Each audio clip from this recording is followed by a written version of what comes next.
I think that looks really good. I would hope so.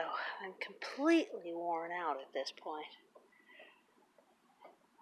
Those are the saskatoons, which kept getting eaten off at their bases. I have one that's just like a teeny little stump. A couple of them that were so overgrown with weeds that they didn't get eaten. But then I had to transplant them because there was not enough room for their own roots inside there. So I took a couple of, the ferns are now tucked in either corner, and there's certainly a lot more room for more pots of saskatoons or whatever else. But I do kind of hope that'll just be a saskatoon bed. That would be really nice. Saskatoons are this and that. They should be in bloom within a couple weeks here. It's early March, and they're called June berries because they produce their berries very early in June. Other than the honeyberry, which is not native. These are natives. The saskatoon is a native. Honeyberry is not native. It's the only berry that is produced sooner than that. So those are your first, sweets of the season.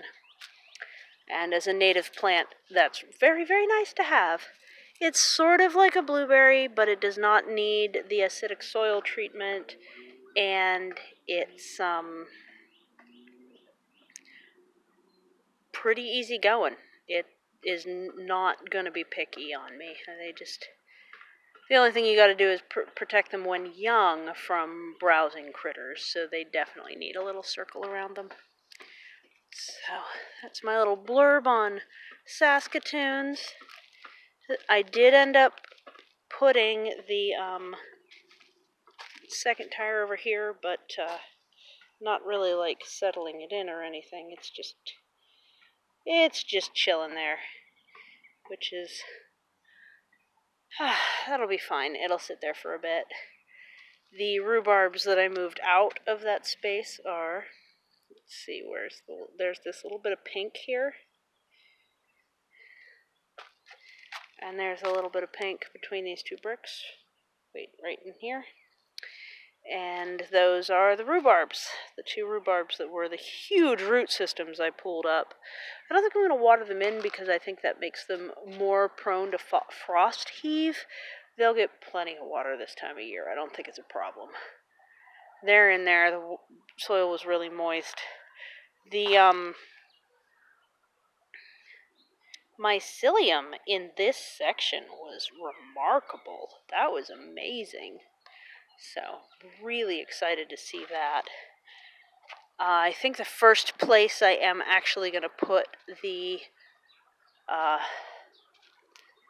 inoculum for the wine cap mushrooms is going to be in here because there's so much moss and so much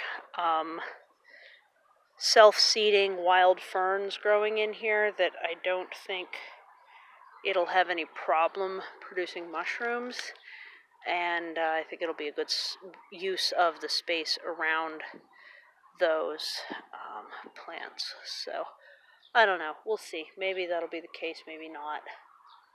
Something else I'm thinking about doing is getting some sort of gooseberry and putting it up in here, because I think I could handle just a little bit of stabby in that area. I'm getting bold here.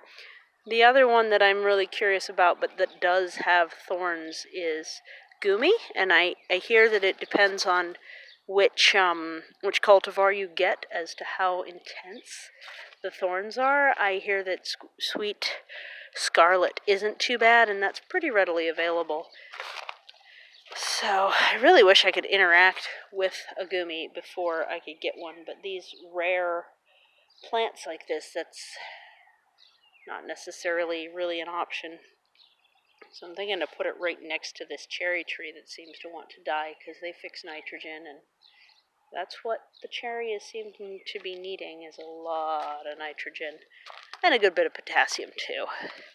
which I can get out of the fire pit. So, potash equals potassium. There's a reason that funny little joke is made. So, yep. This is still a wreck in here. I cleared some weeds along my water drainage area along the front.